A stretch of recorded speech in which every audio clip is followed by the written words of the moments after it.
tell you whether or not you've watched the online lectures or not, right? Good.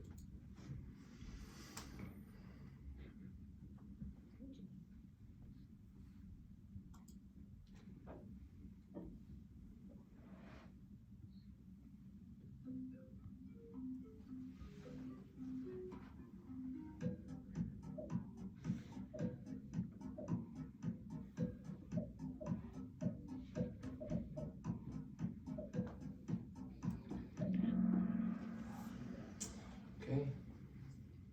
Got you again.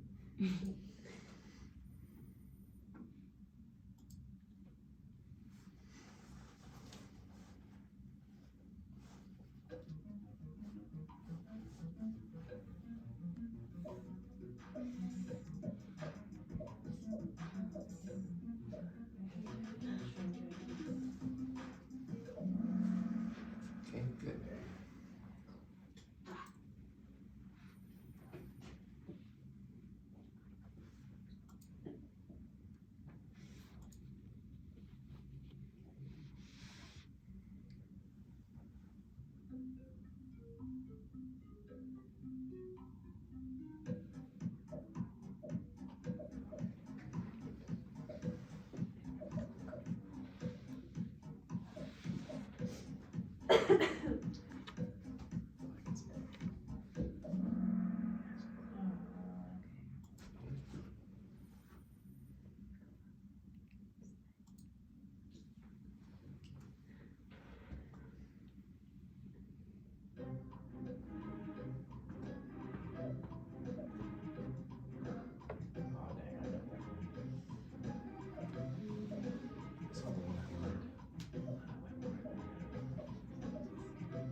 It's the skirts. How many times have I done this in front of you? Right? Yes? Does that look familiar at all?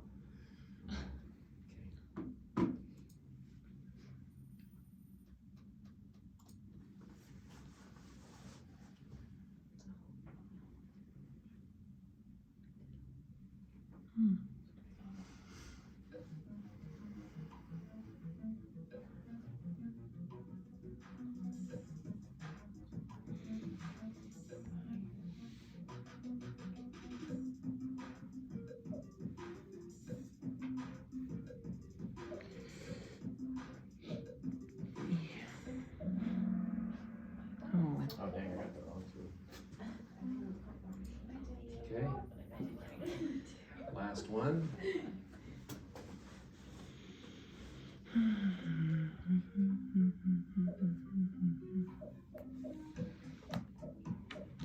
hit the right one. You better all get this one. This was a freebie softball. That's definitely DRC. Nothing. Peak clipping. We haven't had peak clipping for 20 years. Come on. Okay. And the winners are?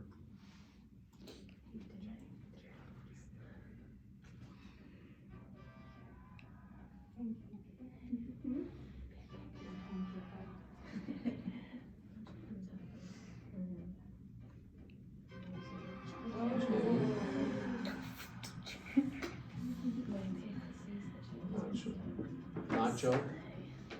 That's your new name, Nacho? My westernized name. Her westernized name. Nacho. Who was 4 and 5? That was Riley and me. Riley was 4. That was fun. EJ 5. Okay. All right. I'll let you know who the winners are for the semester later. Later today or later next week? I don't know. Depends on whether I can get to it. Probably next week. Okay, very good. You know, I do need to clarify something to you. I need to explain something to you. I find that a lot of times the errors on the questions on the previous exams were the answers were the ones that were on Kahoot. In other words, you basically memorized the Kahoot question, but I changed the answer. because I changed the way the question was worded. And so please don't do that. Please don't just memorize Kahoot. You gotta understand the concept behind it so that you know what the correct answer is when I change the question. All this should do, if you took pictures of it, all Kahoot should do is at least let you study that concept so that you see what the possible choices are. So just be careful doing that, because I know that a lot of you miss questions because you basically just memorized the Kahoot question and it was not the same one. Sometimes it is, but a lot of times it's not. I've changed it. So please be careful when you do that. Okay. So today's, we've made good time in our class and we're in good shape. So we've got our final, we did finish the advanced signal classification, didn't we? Okay. So, that's not the right one.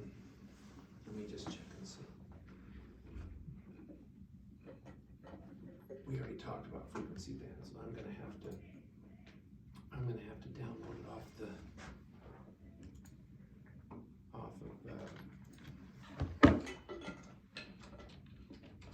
Canvas. Because that was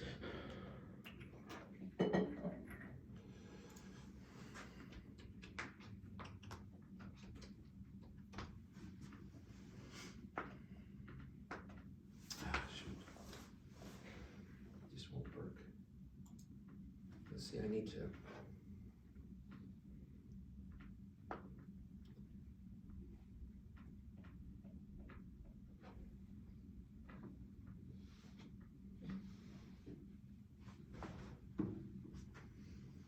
Okay.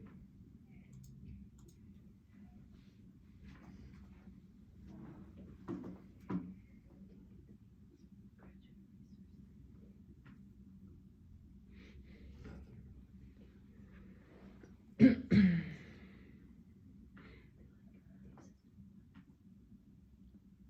not sending it to me.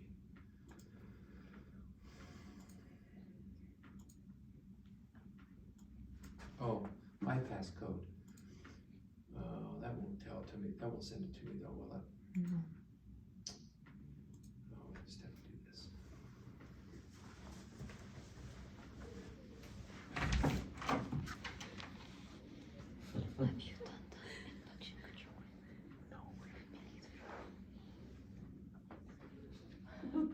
Is it like one time you have to take it, or you take it? I don't know. Well, on their sheet, we don't do it on there. We have to take it someone else. So basically, you should have the ones that Oh, like a boyfriend or something. That's so funny. Remember the guy that went like this, the horrible roommate? So we had Oh, gummy bears? like a pool table. Everybody reminds me of Did it go through? that. No. Oh, come on.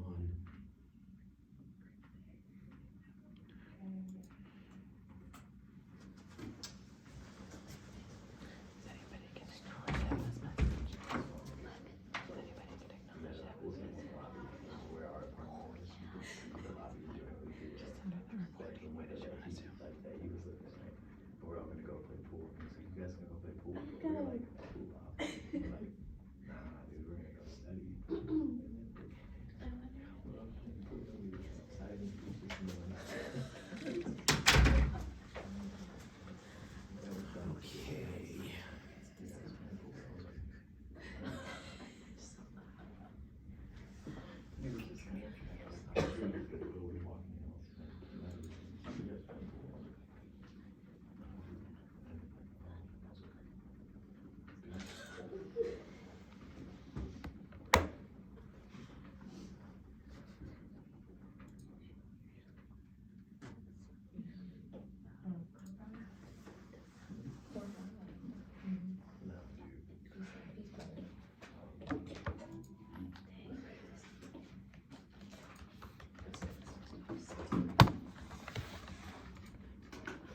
special hearing aid systems.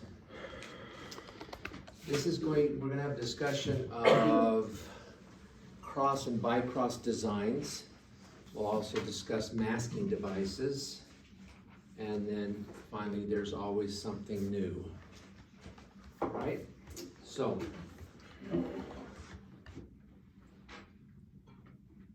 we will not include bone conduction or bone anchored hearing aids, cochlear implants, assistive listening devices. You'll get those in your other implantable device course and your adult oral rehab course.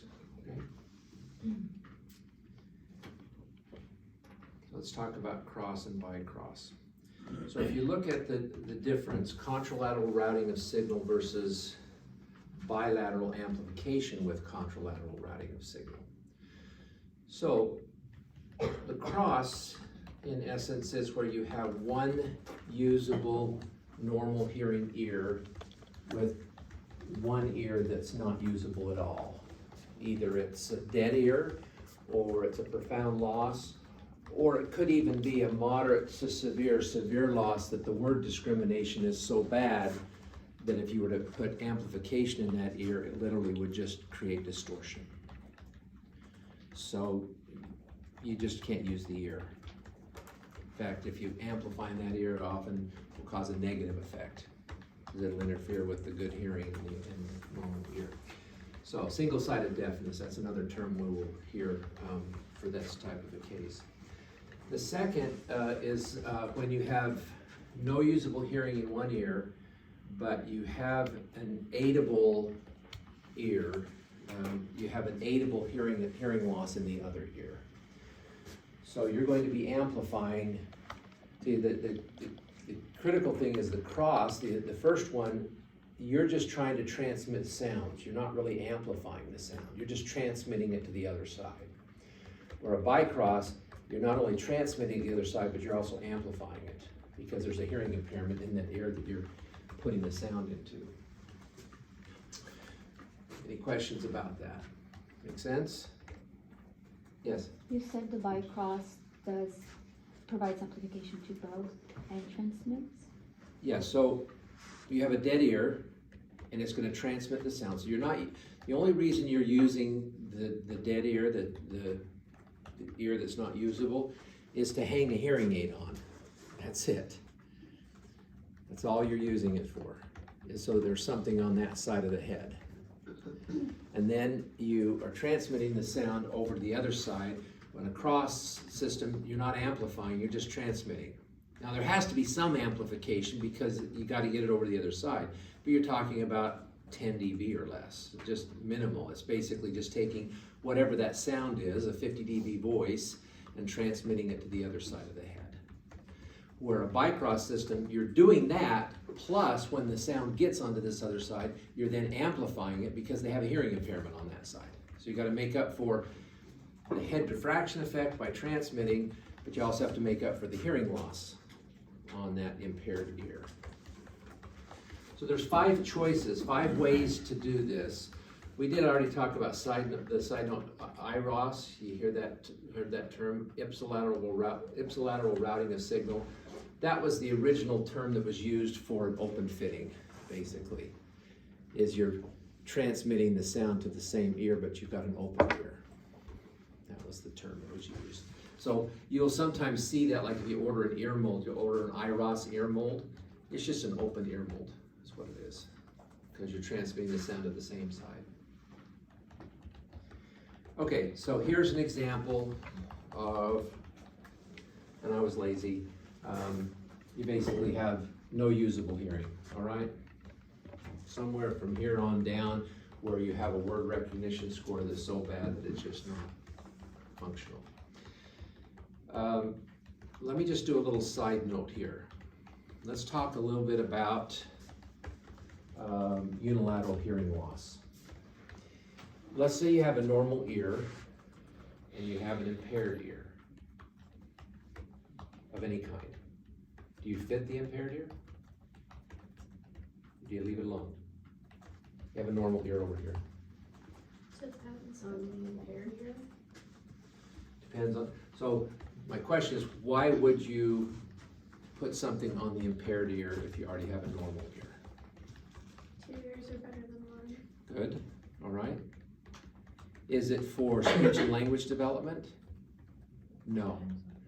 So when we're talking, I'm specifically talking about, for adults, a lot of times you will run into people who will have a unilateral hearing, normal ear, and they will do nothing, regardless of the hearing loss.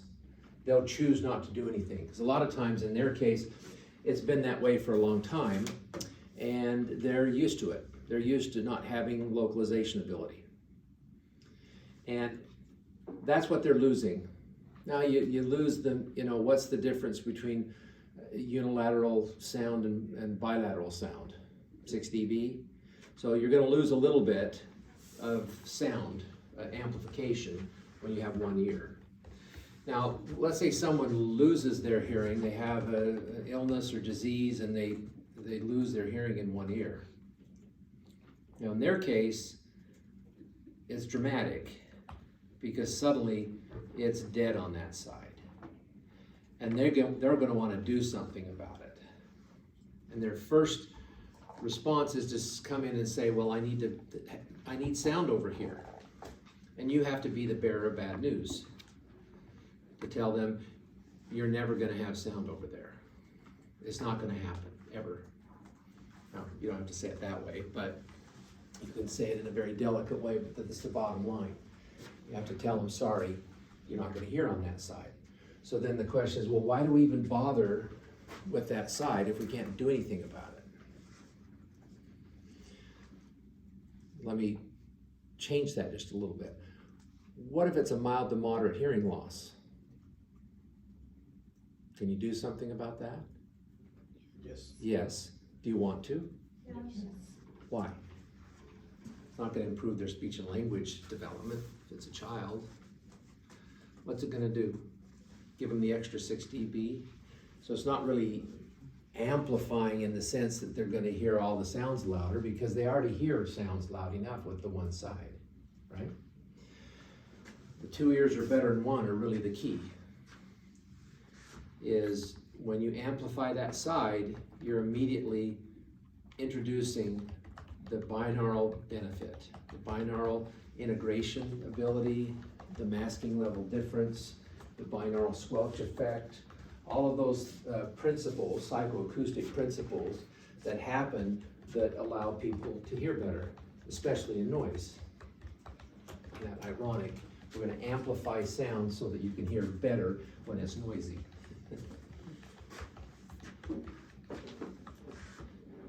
So the question then is, at what point do you say, I'm going to fit a hearing aid on that impaired ear, versus doing what we've just been talking about as a crosser system? At what point do you say, I'm gonna do something? It's kind of saying, is the ear usable or not?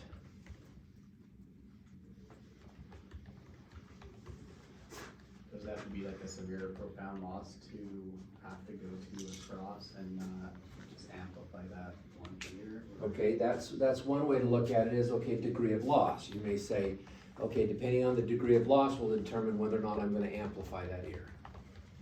Yes. There's something more important than that. What is it? Word recognition? Word recognition.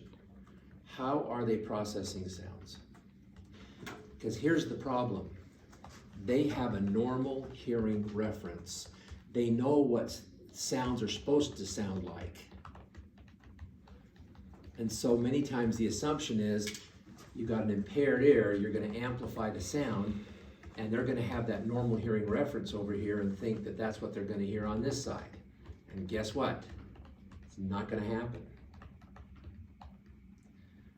It's just not going to be as clear, because it's likely a sensory neural loss, right? So you're dealing with cochlear distortion.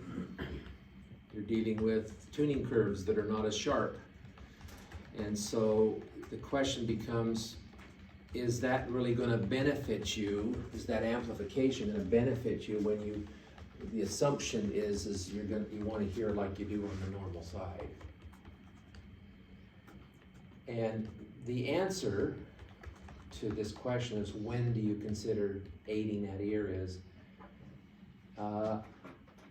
I don't know. And no one else knows either.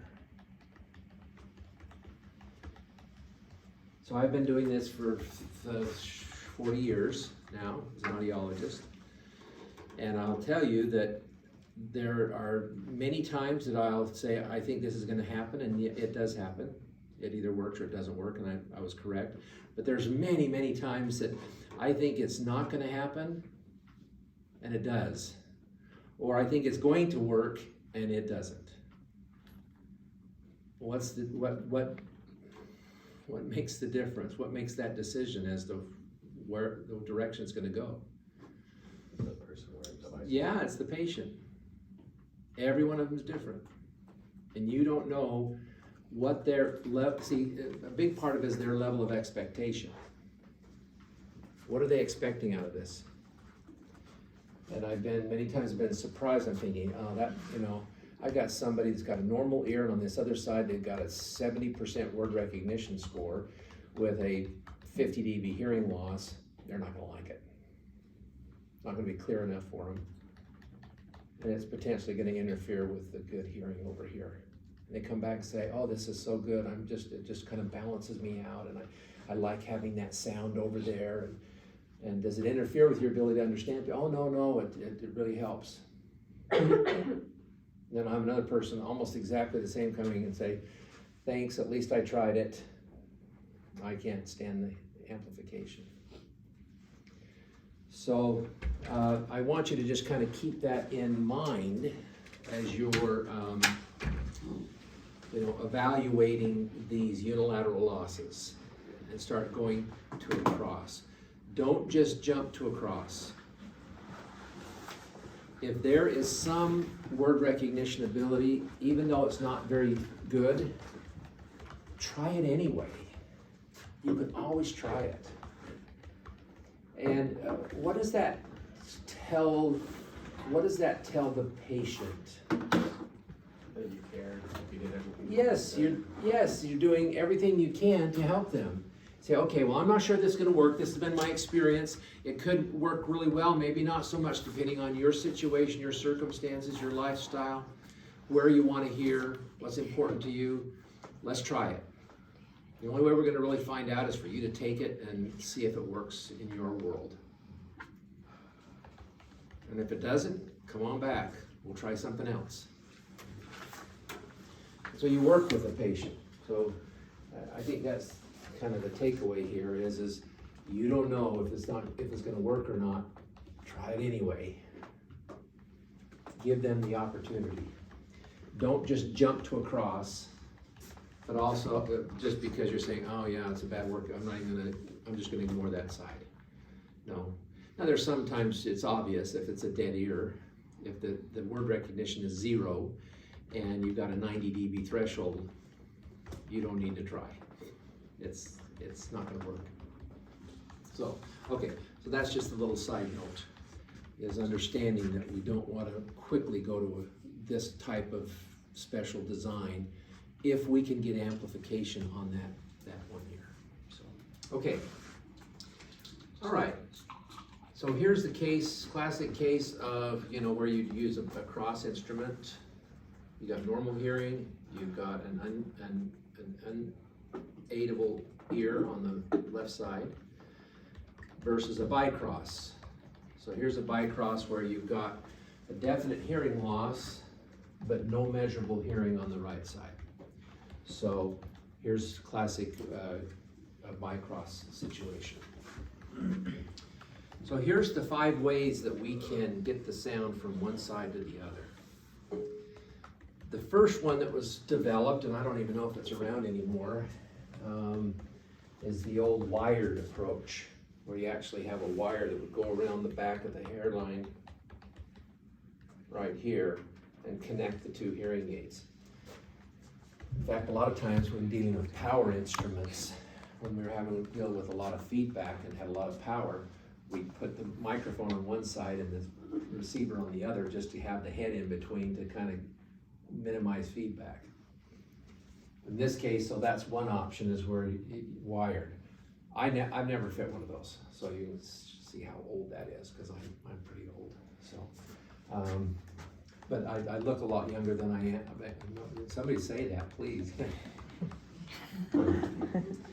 Okay, can't you tell, you know, I'm old enough to where I start getting skin cancer and all that kind of nonsense. Great. Stay out of the sun. Yeah, you wear the sunscreen, right? Oh my gosh. Every day, even Every day. indoors. Oh my gosh, this is my third one, but this one was bad. I mean, it started like that. It was that big. It was a basal cell. And she went in and she came back. You know how they do Mohs surgery now where they cut a little bit and then they go test it 5 times. And I went from here to here. I'm gonna have a nice Harry Potter scar. So, anyway, it's been fun. Lots of fun. And so if I'm a little loopy, I just want you to know I'm doped up. Because it's still painful. So I'm on ibuprofen, I'm on hydrocodone right now, so. That's a big Very I was like, ibuprofen. But I took a half a pill, so I can at least drive without, I shouldn't be driving. I'm here anyway. We'll remind you next week that you said that we don't need the impressions. I'm not quite that loopy. Okay, anyway. Where was I? I don't know. Oh, age, we were talking about how old I am. Okay, so, wireless was historically the most common way of doing it. You've got basically have a transmitter and receiver. So on the dead ear, you've got a transmitter. On the good ear, you have a receiver. And you'll see that there's size differences. The problem is in order for that to transmit the signal, it has to be a certain size. So sometimes that can be rejected by the patient because cosmetically they're going, wait, how much benefit am I getting out of this? And it's gonna look like that? And so that's another reason for potential rejection is that transmitter usually has to be bigger. Then you've got transcranial by air conduction. Transcranial by air conduction. What do you think that is?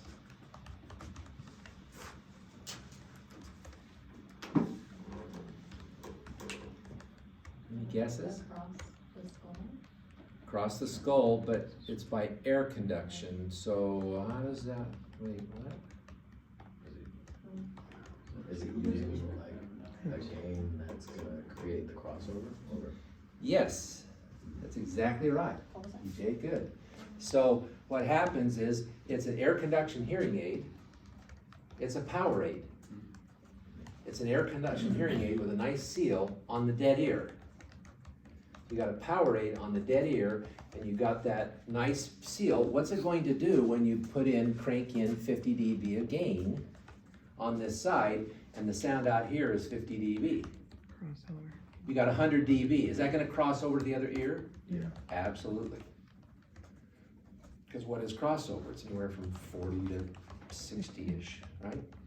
So you just basically put a nice power amplifier on the dead ear and just put it in the ear by air conduction. It eventually goes by bone conduction. But the original amplification is an air conducted hearing aid. It's a standard power aid. So that's one option.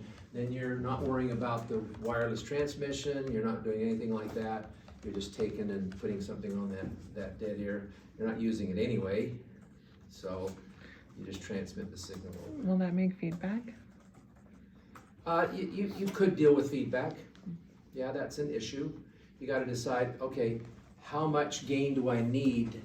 Because really the bottom line is, how much gain do I need to make up for intraoral attenuation? That's the bottom line. So if the person has an average intraoral attenuation of 50 dB, then I've got to crank in at least 50 just to make things equal, and then maybe a little more than that. So that's why usually the ear mold is a soft ear mold, maybe with no vent, maybe a pinhole vent, because you're going to be cranking in a lot of sound into that ear. All right.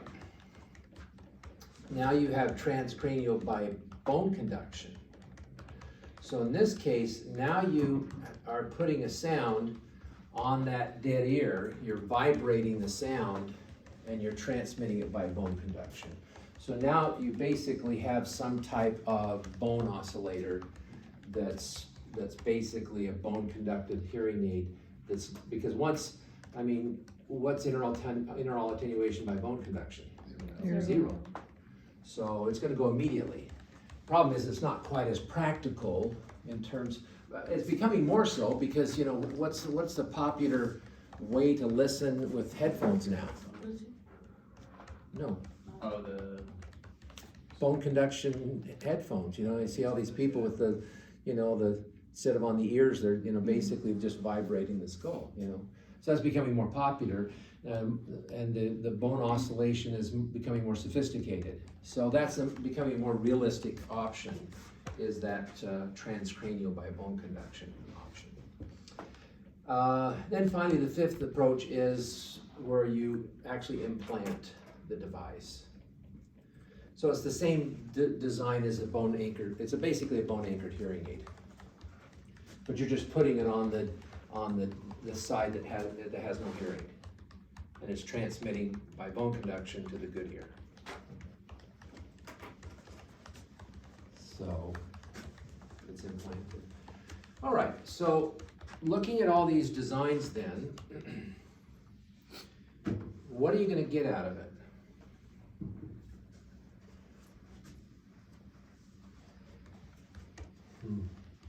We talked a little bit about the 6 dB.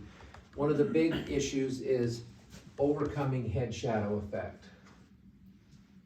So if I'm communicating like this and someone talks over here, without it, I'm not gonna hear them, or I'm not gonna notice them because they're gonna be softer because my head's in the way of the good ear.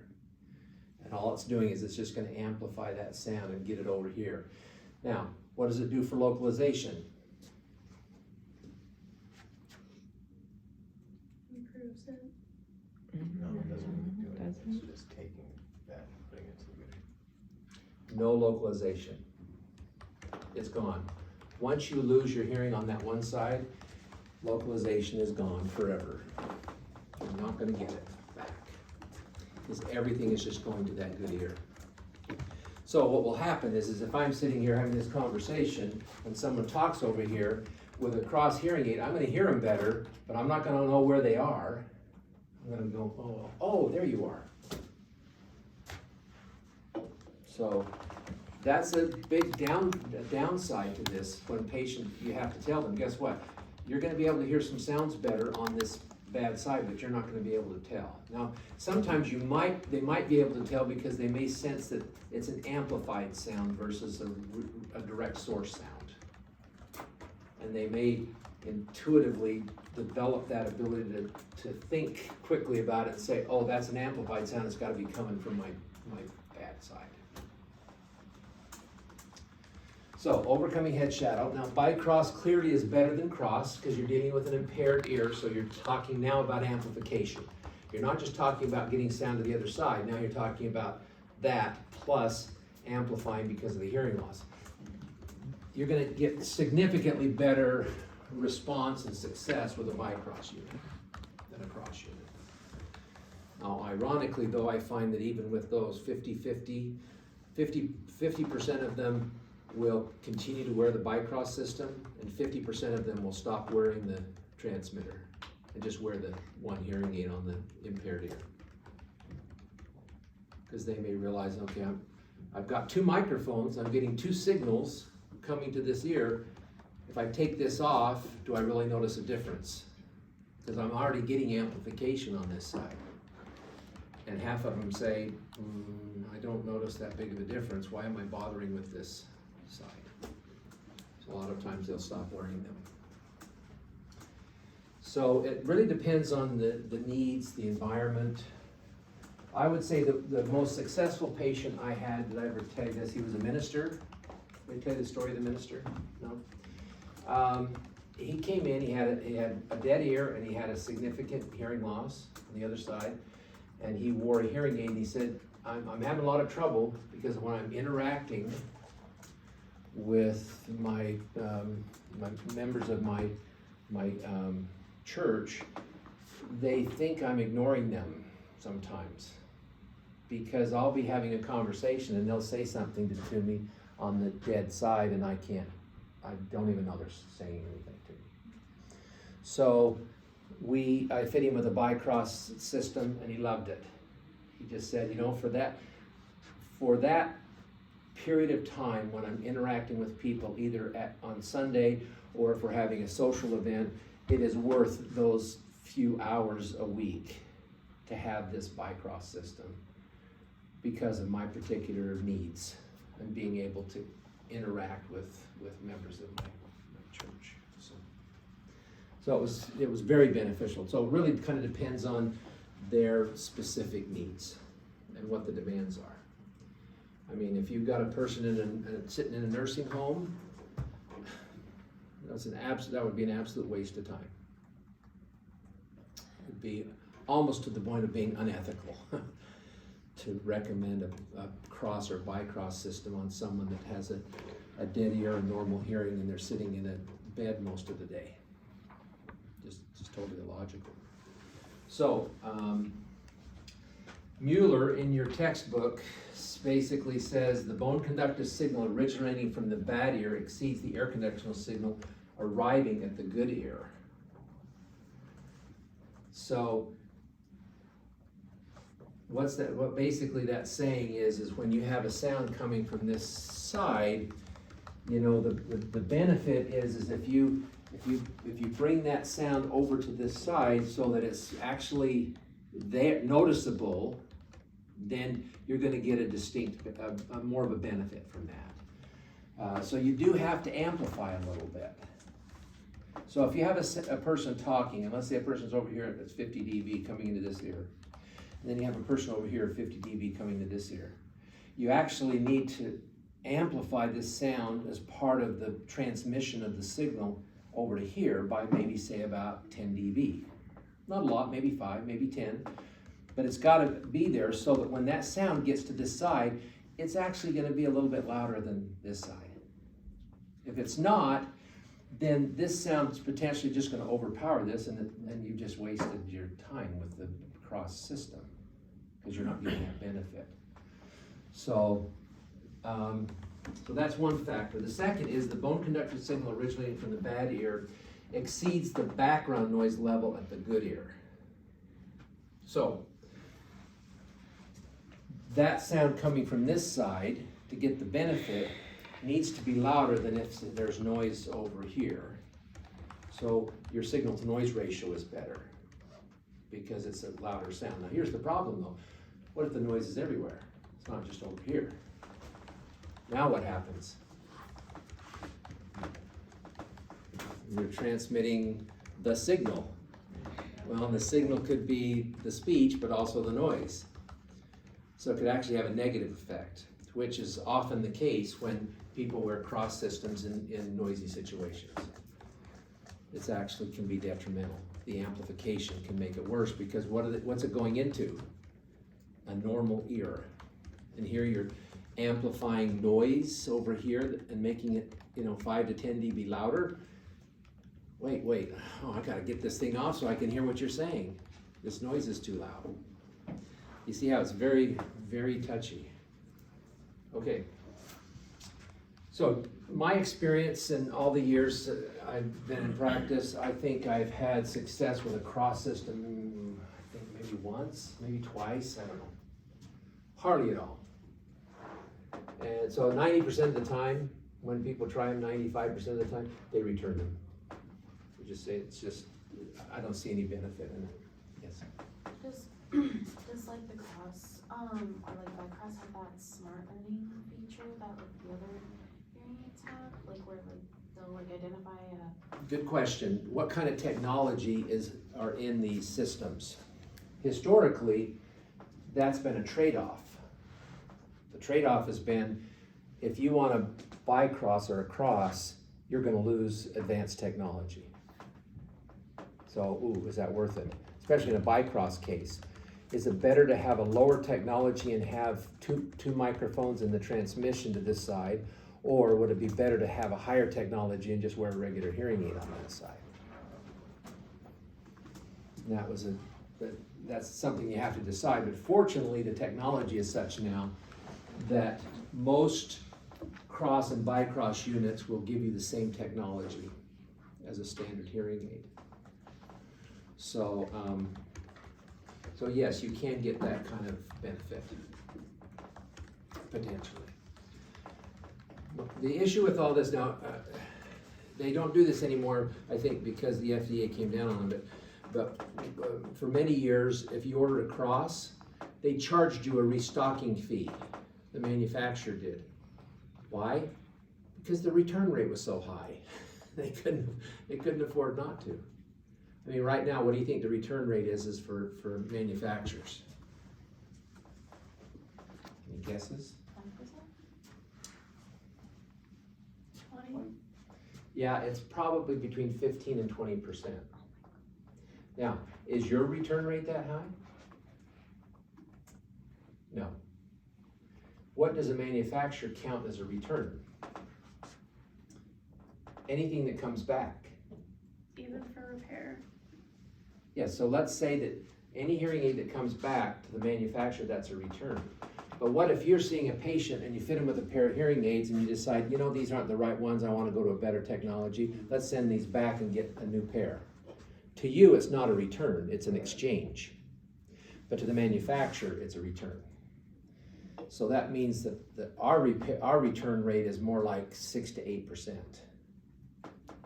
where the manufacturer's return rate is significantly higher because we're doing exchanges. We're trying it on people, which is a good thing. We need to take advantage of the manufacturer's return policy to try to get the best devices. Now, keep in mind though, you're using your time. You know, if you send hearing aids back and get a new pair, you potentially have just doubled your time. So it's less cost effective on your part. So it's really better to get it right the first time. It's what you really should aim for. But at the same time, you need to be treating the patient, not selling a product. And so when you treat the patient, you do what you need to do to help them as much as you can hear the best they can. Yes? For like cross and bicross, is like the best population like little kids or like young ones? Okay, so the as I mentioned before, the people that, let's say that they're adults now, or even seniors, and when they were growing up, they didn't realize they didn't even have a hearing loss on that side, and they got into school and the screening catches it, which can often happen. Well, back in my day, it was very interesting. The idea of fitting a unilateral hearing loss was controversial. It was actually controversial. There was a whole group in the profession saying you shouldn't be fitting monaural hearing loss, do monaural fittings. It's not going to really benefit, which was crazy.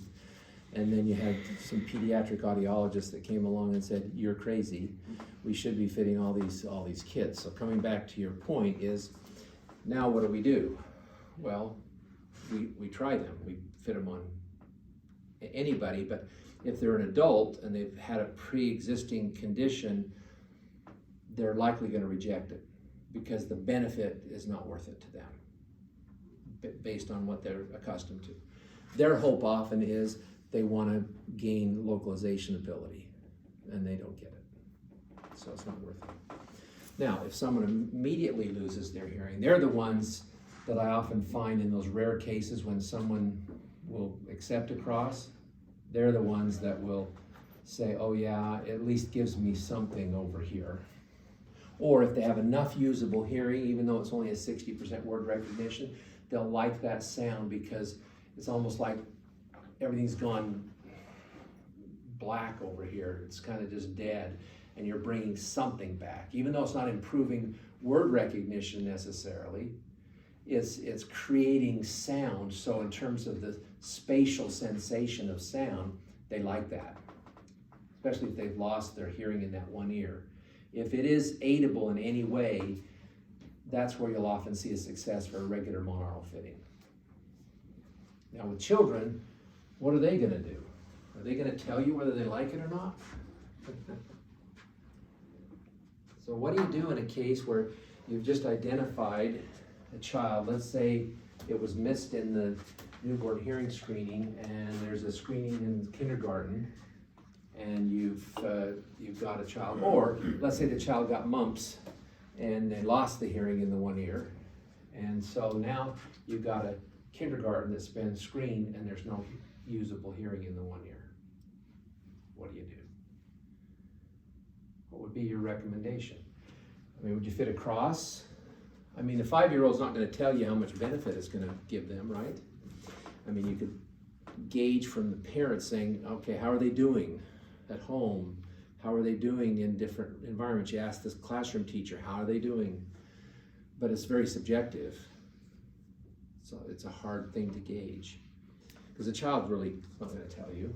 Child, if you were to ask the child, they'll likely reject it because they don't wanna wear it. Because they're not perceiving this. You know, a lot of little kids are very intuitive, and it's surprising to see how often even preschoolers, once they start wearing the hearing aids, they recognize the benefit from the hearing aids and they want to wear them. My favorite story was, I had a little baby come in, literally 6 months old, fit her with a hearing aid, and she immediately started, it was bilateral, she had bilateral atresia. And so came in, fit her with a bone conduction hearing aid, started talking into the microphone, and the eyes just bugged out. And then immediately started screaming. I said, here, Mom, you talk. And then they came back for the follow-up, and the mom says, you know, when this baby wakes up in the morning, she'll cry until I get this hearing aid on her. And as soon as I get the hearing aid on her, she stops crying. Now that's quick. Love that story. That was one of my favorites. So kids will recognize that, but will they with the cross aid? Are they really perceiving that subtle improvement? Probably not. Not enough to justify wearing that thing all the time. So you have real difficulty. So I had an ENT one time that anytime he saw a unilateral loss, he'd refer the patient for a cross hearing aid. And because they had CCS, I had to abide by his recommendation. I couldn't change it and get CCS to approve something else. So I had to go back to the ENT and say, could you change this recommendation? I had to go and sit down with him and say, hey, listen, let me kind of explain something to you here. These cross systems aren't working for these kids. So what did I ask him to make a recommendation for? If it's not a cross, what? By cross. No, because we got normal hearing on the one ear. Hearing Just the hearing aid. Just binaural. No, Oh, Transcranial by. no. Okay. FM, aid. because that's where the problem was in the classroom. That's where they needed most of the help. I mean, yeah, you're gonna get a little bit of benefit at home. Again, no localization. Might hear a little bit of sound going on, but it's not like the kid sits down there and has a conversation with people. What do kids do? Play. You know, so what's gonna happen in that case? Are they gonna hear you? Yeah, how much is it gonna make a difference to have this extra sound on this other side when that kid's just all over the place? Probably not very much, hardly at all. So you look at, okay, where am I gonna move the needle? In the classroom, that's where I'm gonna move it. And what's the best thing for that kid in the classroom to help? Well, they've lost the binaural effect, so their signal to noise ratio is gonna be poorer than a child with 2 ears. So how do I get that back? I fit them with an FM system and send it to the good ear. I mean, we do that all the time with kids that have APD. I don't know how many kids I fit with FM systems that have normal hearing but have been diagnosed with APD, and they use them in the classroom effectively. So wouldn't you do that with a unilateral hearing loss with a dead ear? Absolutely, yes. Sorry, what does, you said CCS, what was it? California Children's Services, since they're paying for the hearing aids, they go by the recommendations. So. All right, any other questions about this? that would be one case where I would say it may not be worth to try it anyway. Because what's gonna happen? I mean, everything that you hear back is gonna be very subjective. But boy, if I put an FM system on that kid, and then I ask the teacher how's they doing, oh my gosh, it's like night and day.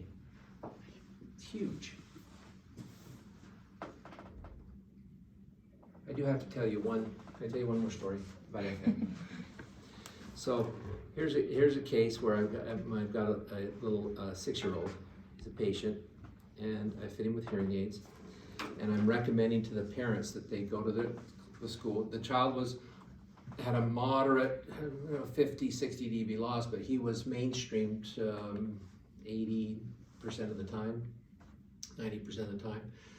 So he's in a regular classroom, and I'm recommending to the parents, I said, he's got to have an FM system. If you're going to put him in a regular classroom, he's got to have an FM system. Oh, absolutely. Whew. Man, that's been one of the big things in my career is sound-filled and FM systems and enhancing classroom hearing. And I said, you know, that's just standard. Any child with a hearing loss in a regular classroom should have an FM system. She goes, okay, and I said, they should provide that to you. So she came back, the mom came back and says, they don't want to do it. I said, what? She goes, they're not convinced it's going to help them. They've got a speech language pathologist who told them that they don't work that well. Should we wring that SLP's neck? Why would an SLP say that?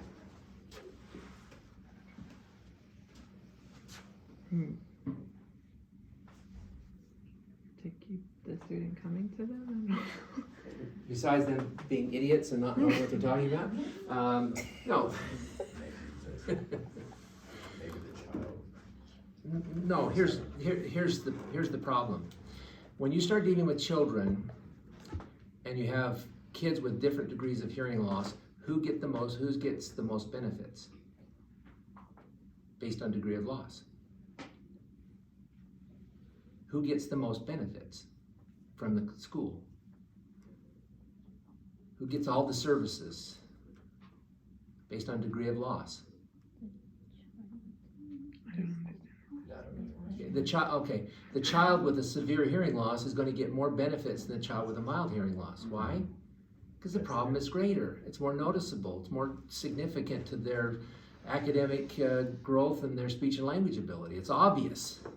You know, when you got a child talk like this, you can't understand what they're saying. They're going to get the benefit, right? What about the mild loss? Can he have a normal conversation with you? Absolutely. Because they got so much residual hearing. So who gets the benefits? More severe losses. And which group is going to benefit more from FM systems because they have more residual hearing to tap into in a regular classroom? Yes. So I'm giving the SLP the benefit of the doubt and saying, okay, her experience has been probably with more severe losses and has not seen as great a benefit of FM, even though it does provide benefit for the more severe losses. They get most of the services. That's where you're going to see it most of the time, even though the mild losses could benefit just as much. Do I sound like I'm on a soapbox right now? When you get out there, that should be your mantra. You've FM system on every child that has a hearing loss in the regular classroom. So I took a demo unit, I went to the school, I met with the principal, the SLP wasn't there, thankfully. I would have not restrained myself maybe. But I met with the principal, I met with the parent, I met with the classroom teacher. And I told them, this is the system. This is going to benefit significantly, and it's going to improve the signal-to-noise ratio dramatically. Classroom teacher was opposed. She goes, I've been working with him, and you know we've got a good rapport. If we introduce something new, I just don't see how that's just going to benefit him at all. And the parent was pretty, you know, she trusted me, so she was basically saying, principal, you need to do this because the doctor's telling you that you need to do this.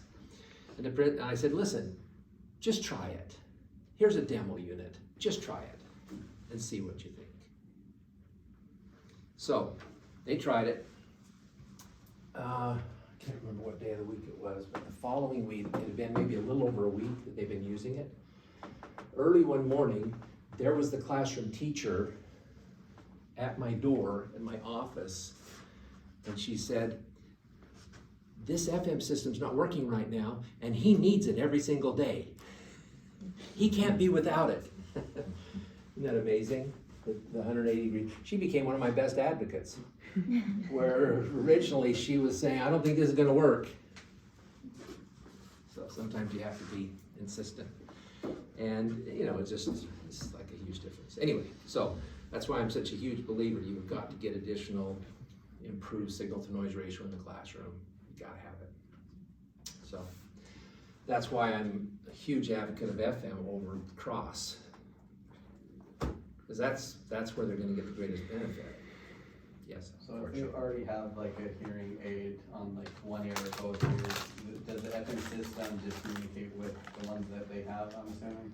Like they don't have to swap Yes, whether- absolutely. And in your pediatric audiology course, Professor Winter will address all the different all the different iterations of FM technology. And then the kid that only used it in the FM system, like that didn't have a cross and like unilateral deafness, Yes, did they just not use the aid any other time then, other than in the classroom? Like what is? we just don't even fit the cross. Right, but you said you use it so in that case, as an FM system, what does the device look like? It's just, not yeah, communicating? it's basically a hearing aid, but it's an open fit. Okay. So the hearing aid is the receiver. It's just an open fit. So you can put it on the good ear, and then the teacher's got the remote mic with the transmitter, transmits the signal.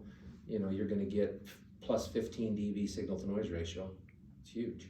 Because it's where's this, how close is the sound source to the kid's ear? It's right here. No, it's from the teacher's mouth to the microphone. That's the distance. Because once it hits the microphone, it's in the ear. There is no distance there. You've just taken it out, right? So the only distance is from here to here versus from here to there. Huge. Because what's the inverse square law? Every time you double the distance, it drops 6 dB. By the time you get to the back row, you're down 12 plus dB. Yes? So, I know we talked about in the DSP lecture, that 2 to 8 millisecond delay. Is there still that delay when you have the Yes, signal going into the? potentially, yes. Okay. Yeah, it's definitely a trade-off, but it's worth it. Just to get that improved SNR, it's big. Okay. So there's a whole different variety of options. You've got current hearing aids that have built-in receivers, so they function as hearing aids, but they also have FM receivers. You also have some that where you've got one. The most rudimentary one is where you switch to a telecoil and they wear a neck loop that's actually an electromagnetic inductor, and just it picks up the signal from the teacher as a receiver and then just transmits it to the hearing aids. That's the most rudimentary way of using telecoils. Another is where you use a little boot and you just plug the receiver into the bottom of the hearing aid, and that's pretty compatible with almost any hearing aid. You can just plug them into the bottom. What other kinds are there? There's several different options that are available. The only problem that you do run into is if the hearing aid also has the receiver in it, who pays for the hearing aid? CCS? Well, see, the parents are responsible for the hearing aids. The school's responsible for the FM system. What if they're one and the same? Parents. Then you have a problem. So is the parent willing to pay extra money to get the receiver inside the hearing aid for the benefit in the classroom when it's the responsibility of the school? It gets kind of touchy. So let's say that the school says, okay, we'll buy the whole FM system, transmitter and receiver. So does that mean the child, when they get to class, take their hearing aids off and put this new set of hearing aids on? Yeah. what's that gonna do to their normal sound processing by changing the response of the sound all the time by switching from these hearing aids to these hearing aids? It has a potential problem. So, I know I'm kind of getting off there a little bit, but these are a lot of different issues that you're gonna have to deal with when it comes to children, and we kind of got there because of Cross, because I jumped into FM. But Professor Winter will address it in pediatric audiology and the different options that are available. Have I been pretty clear about the manufacturers I like and dislike? No? Yes. You like it or you don't like Phonak? I don't like Phonak. But Professor Winter likes Phonak because historically they've had the best FM system. The other manufacturers are comparable now, but historically that's, so when she starts talking about FM systems, she'll talk about Phonak. I just want you to know there are other systems out there available that are just as good. Why do I hate Phonak? They sold out. They sold out their name. Who are they supporting? Definitely not you. They're not.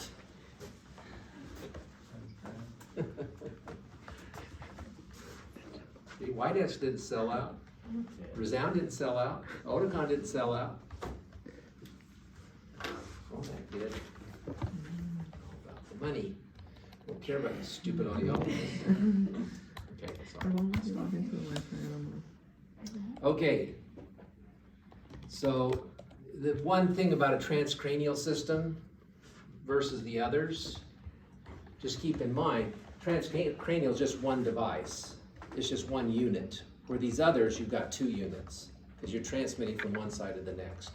So, you know, the wired, the wireless, these are two units, where the transcranial units are one. It's just one device on the dead ear. So that's one issue. About 15 to 20 dB of gain into the normal ear. That's the maximum. That's kind of high.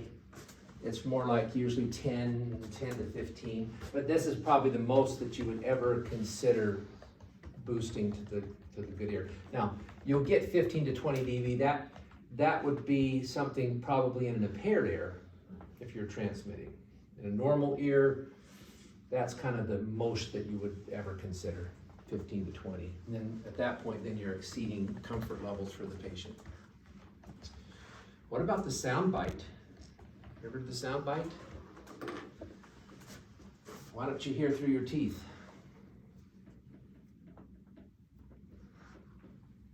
Yeah, there's something that, it's basically a bone oscillator that you put in the back of your mouth, and it vibrates the skull, and you hear through your teeth.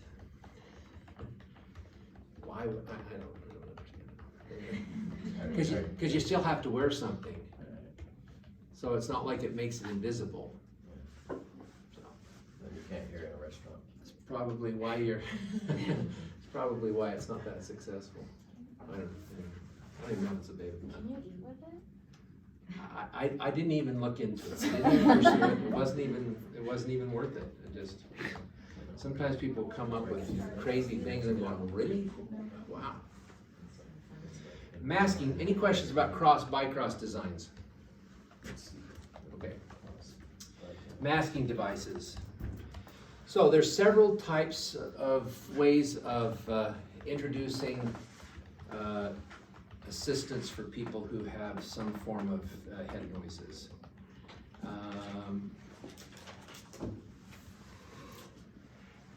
So one of the most common causes of tinnitus is hearing loss. Hearing loss. So usually I like it when someone has, if they have tinnitus, I like it when they have a hearing loss. Because you can treat the tinnitus more effectively if they have a hearing loss than someone that has normal hearing and has tinnitus. Those are a lot more difficult to deal with. The reason for that is because the first and easiest and best approach to managing tinnitus is hearing aids. Because if someone has a hearing loss, and the minute you start amplifying external sounds, guess what it does to the internal sounds? Drowns them out. It masks them, yep. So So usually that's the solution. You know, sometimes people come in and their primary complaint is tinnitus. You test their hearing, you find out you have a hearing loss. Oh, well, guess what? The reason you have tinnitus is because you have hearing loss, which probably is the reason you have the tinnitus, especially if it's noise induced, for example. So you say, well, what we need to do is to help you treat the tinnitus, we need to treat your hearing loss too. So you fit them with hearing aids so they can hear better. And guess what? They come back and say, oh, you know something? The tinnitus doesn't bother me anymore because you're amplifying the external sound. So that's the first easiest and best way to treat tinnitus, but obviously it only works if they have a hearing loss. The next option then is a tinnitus masker for those individuals that have normal hearing, but they need a masking device to control the tinnitus. What does a tinnitus masker do? It's like white noise. It introduces some type of noise. So how does that benefit the person? Masks the tinnitus. So what you're saying is I'm gonna help you with the head noise by giving you a different noise. Something else you can focus on. Yeah, see, that's the catch to a tinnitus masker. You gotta get past is the fact that you say, I'm gonna get rid of your internal noise by giving you an external noise, which could be just as bothersome, but fortunately the external noise is usually more manageable and tolerable than the internal noise. That's why tinnitus maskers can work, is for that reason, is they have, it's more manageable. Now, how many people that have tinnitus that go untreated? A lot. Yeah, most of them. Why? They don't They're have not none. There's treatment? It's manageable. Yeah, it's tolerable to them.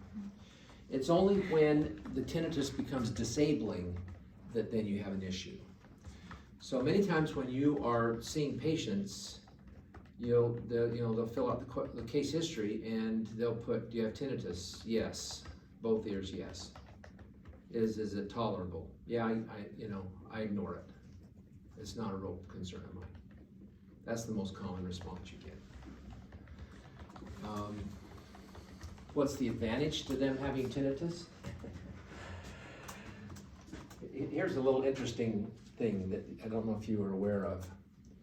Medicare, did I tell you the insurance is the devil? Did I say that already on speaker? Okay. Medicare's the king of the devils. They're Medicare. I can't believe it. Just an aside.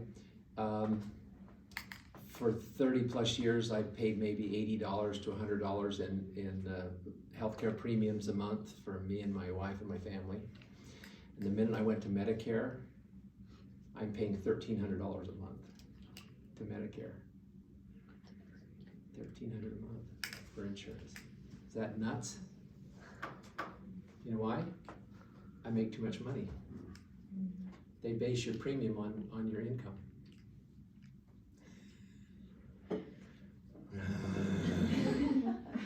Isn't that terrible? Well, you shouldn't have been as successful then. That's right, yeah. You sound like my accountant when I'd always complain about taxes. He says, well, the more tax you pay means that you made more money. So, okay, anyway, where was I? So Medicare, this is kind of an interesting little thing. If you bill Medicare for an audiological evaluation and you put down as the diagnosis code sensory neural hearing loss, Medicare won't pay for it. Because they'll come back and say, the test was done for the purpose of fitting a hearing aid and we don't pay for hearing aids. Well, wait a minute, I gotta do the test first to find out. So you're telling me after the fact that you're not gonna pay me because, is that the craziest thing you've ever heard? So now, I think has this changed? Can you bill for Medicare for a hearing test? As far as I know, no. No, you can't. No. You still can't. No, you can't. No. So what you do though is, if the diagnosis code is tinnitus, they'll pay for the test. So you get this case history. Do you have any tinnitus? You sure you don't have any tinnitus? Just a little bit of the, just any time in your life have your ears been ringing? Turn on a noise in the background. Any ringing, you know. I mean, it was kind of that extreme that you go, please have tinnitus so we can at least get paid for this test. Kind of ridiculous. That's Medicare for you. Okay. They treated us like the retarded step-sister. Sorry, shouldn't use that word nowadays, anyway. That's how we feel sometimes when it comes to Medicare. All right, so tinnitus maskers, you're just putting another noise in for the noise that's already in their head. Does it work? Thanks. I have a patient that he has a tinnitus masker in his hearing aid and he loves it, like he can't be without it. Now, you just said a tinnitus masker in his hearing aid. That's a hearing aid masker. There's a big difference. They do love them. But if they have normal hearing, then the question is, you're now introducing a sound, and it potentially could interfere with their normal hearing, right? And you're hoping that that sound, that maybe you've done a tinnitus matching evaluation, you've isolated where you have a bandwidth of sound saying, okay, we're able to isolate it and mask this particular frequency range for this because the tinnitus is right there. And usually the sensation level of tinnitus is really very small. It's only like 2 to 5 dB. So if a person has a hearing threshold of 20 dB, the level of their tinnitus, if you were to do tinnitus matching, may only be about 25. It's very, very small, but just that much can be almost disabling for some people. So when it becomes so disabling, that's when you start looking at, okay, is this worth it? Well, it may be worth it. Now, sometimes what will happen is sometimes the tinnitus masker can create a suppression effect, where after they take the hearing aids off, they don't notice the tinnitus for a while. So it can have some benefit in that regard. So this is kind of goes back to, is it going to be successful? It's like the Bicross. You know, sometimes it works, sometimes it doesn't. But you try it, yes. If the tinnitus is like 25 dB, how loud would you want the tinnitus masker to be? Well, you basically, it's subjective. So you gradually introduce the noise until the patient tells you, I can't hear the ringing anymore. But it's minimal. I mean, we're talking, maybe a couple dB is all. Just enough.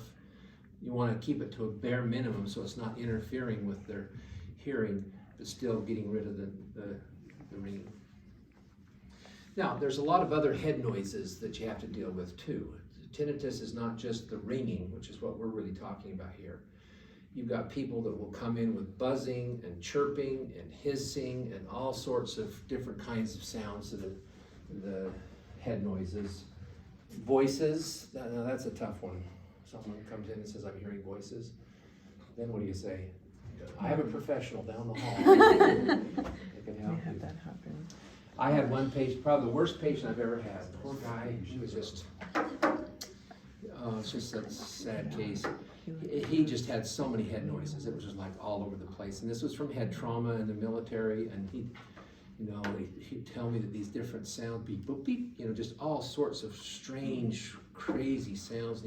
We tried everything. We just experimented with all sorts of different things. And it was tough. It was very tough. And I remember the last time I saw him, we were trying something and he basically said, I can't take this anymore. He said, the next time you see me, I'm going to bring a gun with me and blow my head off. I mean, that's how severe it was. So you will run into these very disabling cases and they're hard to deal with. It's one of the hardest things we do as audiologists. So you try everything you can. You just try to do as much as you can. Now, if they have a hearing loss, and let's say the hearing aids alone don't work, then you go to a hearing aid masker. And these work great. you're amplifying, so what you do is you fit the hearing aid for the hearing loss, you amplify the sound for the hearing loss, and then you basically do your, introduce your tinnitus noise, your masking noise, if they can still hear the tinnitus, then, because if you turn the hearing aid on and it's amplifying, the amount of masking noise you use will be significantly less than if you were just to use masking noise alone.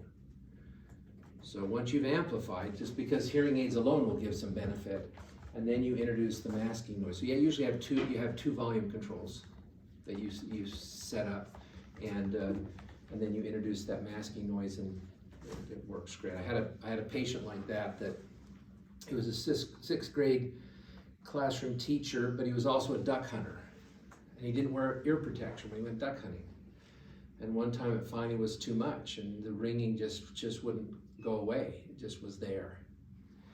And he said, I can't tolerate, I can't take it. He said, the only way I get to sleep at night is I have to drink myself to sleep.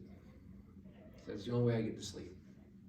I didn't want to tell him alcohol makes it worse, but but that's the way that's how he got to sleep. So I fit him with, he had a hearing loss, so I fit him with hearing aid maskers.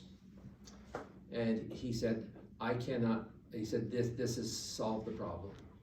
He said, I can actually function, I can go to sleep at night, I'm so happy. He said, I can tolerate it now. He said, but I can't live without these hearing aids. I can't live without them. He said, because I can't live without them, I don't want to have them ever go out on me, so I'm buying a second pair. So I have a backup pair. That was how important it was to him to control that tinnitus, because it was just, literally, it can become a suicidal kind of a thing. Yes. So for people like that who find that they're able to sleep better, is that the suppression effect working? Yes. And sometimes they'll wear them to sleep. Now, here's an alternative to that, a good lead-in, is the tabletop version. You've got some different types of masking devices. Here you have, a heartbeat, sea waves, a brook, birds, woods, white noise. I can't read that. Okay. Rain. But, rain, thank you. Rain.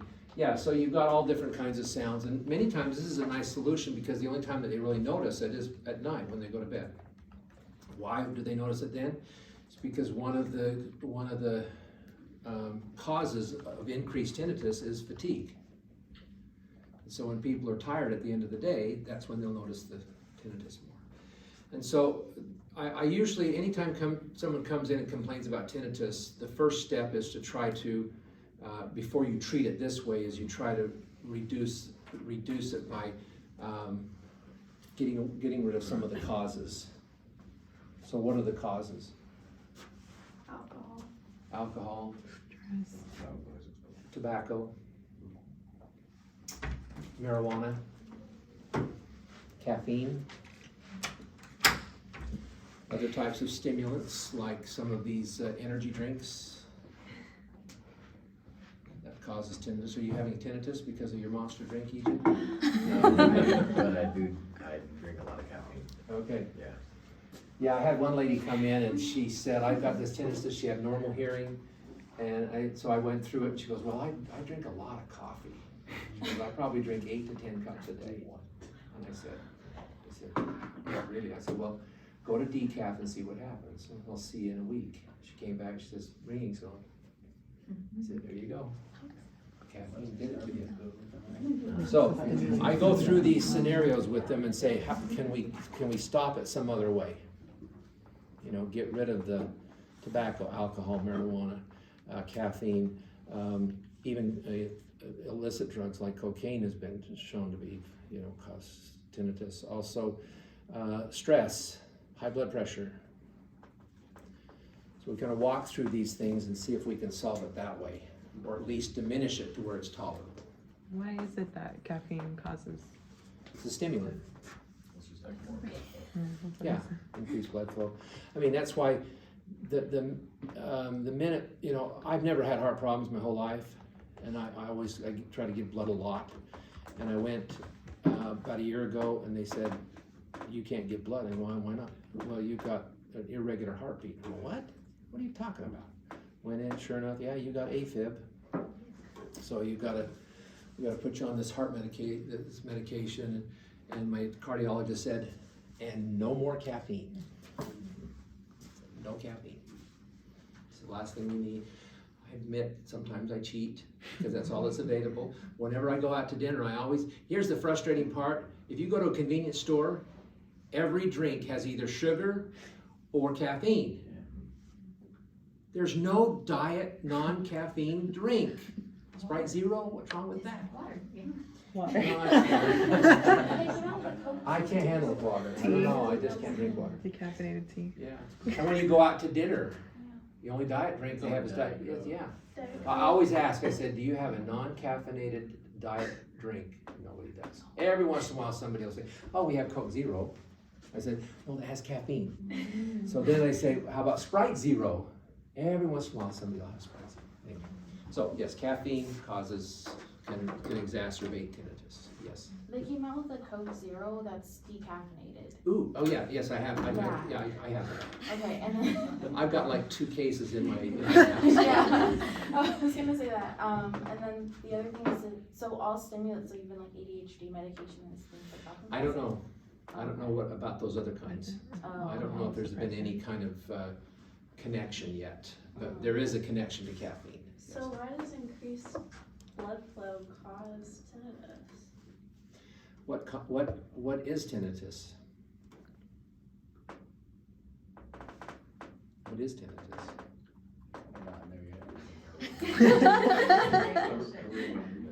It's ringing, but what's causing it? Something in the brain, maybe? Yeah, well, it's like your hair cells have kind of gone haywire, right? So what happens when you increase blood flow to the system because of overstimulation? You can increase the stimulation of those crazy little hair cells. They dance more. They dance more, yeah. Yeah. Yes. At what point would you recommend CBT for the patient instead of any type of masker? CBT, describe that to me. What do you mean? Cause I know, one of the patients that we had seen in the office, she was experiencing tinnitus, and the doctor recommended that she get cognitive behavioral therapy instead. Okay. So here's some other, that good lead in. So here's some other approaches to treatment in addition to masking devices. You have, there's been a lot of experimentation, and you see ads all the time about if you use these drops, the tinnitus will go away. None of that works. The best resource, just before I forget, is ATA.org.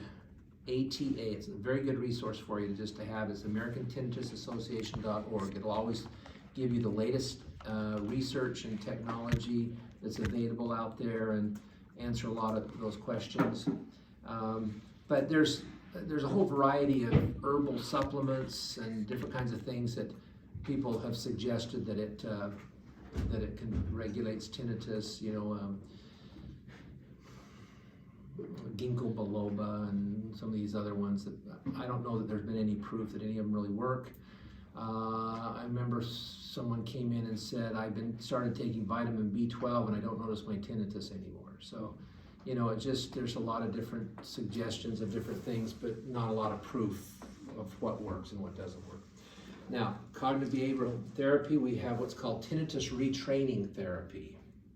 And Widex is a big proponent of that. And there's actually hearing devices that you can have people, they will actually go through an actual therapeutic program where they will wear devices, they'll listen to all these different kinds of sounds with the idea that the whole therapeutic intervention is going to cause the tinnitus to be diminished in their head.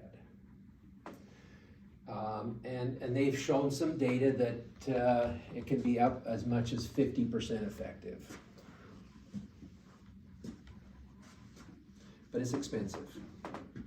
So There's some audiology practices that will actually be involved in tinnitus retraining therapy and will participate in that. The downside to that, I think, is it's expensive for the patient, but the success rate's very low. You know, and I have trouble having people spend that kind of money and then not have a much higher rate of effectiveness.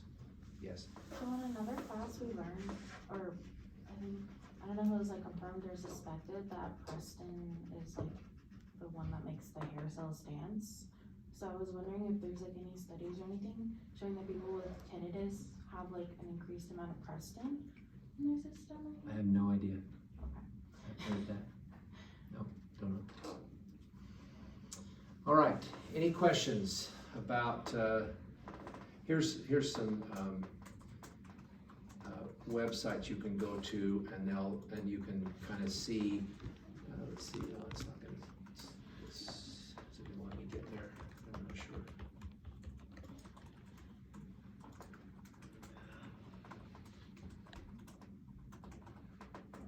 Let's see.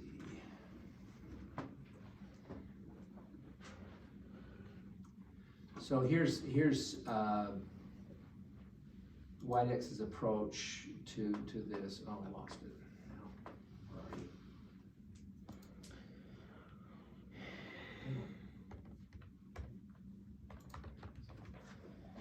Counseling amplification, Zen. They call it Zen, fractal tones, and then relaxation. And so they actually go through this whole tinnitus retraining therapy approach. So you can kind of look it up and just see what their recommendation is for this. So. The perfection of natural sound is when I feel a sense of inner peace.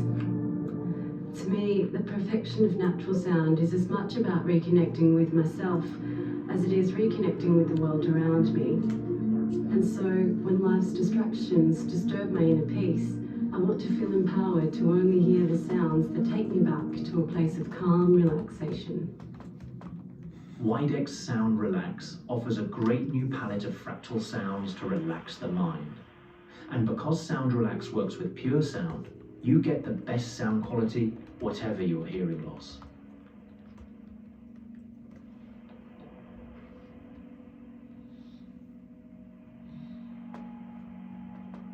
Widex, sound like no other.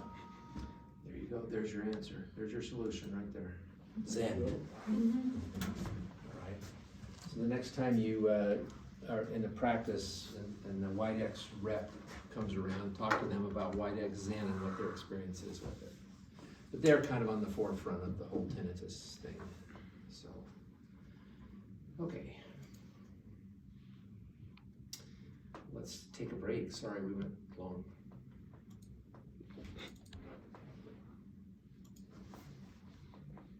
See you back in 10 or 15.